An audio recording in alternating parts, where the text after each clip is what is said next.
Be sure to talk to your healthcare provider about the pros and cons of using meditation if you have any of these conditions or other health problems. In some rare cases, meditation might worsen symptoms associated with certain mental health conditions. Meditation isn't a replacement for traditional medical treatment, but it may be a valuable addition to your other treatment. Let's start. Make yourself comfortable. Sit in an upright posture, or you can lie down.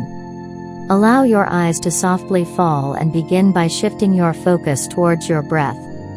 Let your attention be gentle on the breath so that you can feel the slightest movement of the breath as it travels through your nose and comes back out through the mouth.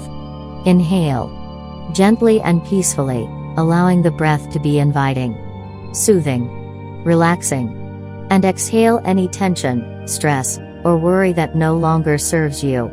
You are now calmer and at peace with yourself within your body, mind, and soul.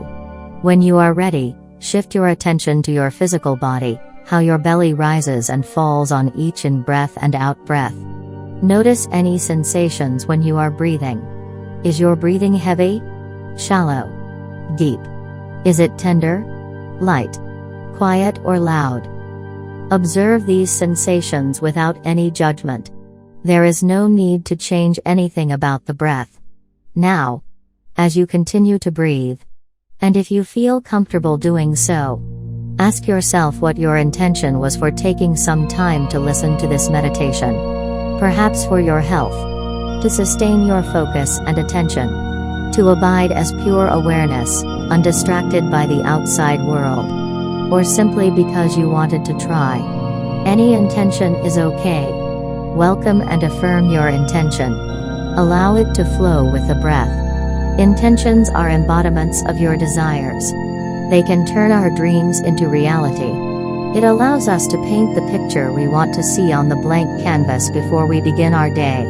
And when intentions are compressed into words, they unfold magical power. So, as you take another compassionate and love-filled breath in, take a moment to think of an intention you would like to invite into your day. I encourage your intentions to be closely tied to your thoughts, values, and perspectives on your daily life. They can be clear and specific, or as simple as a word or phrase you want to align yourself with. Keep an open mind and heart. Love, softness, grace, strength.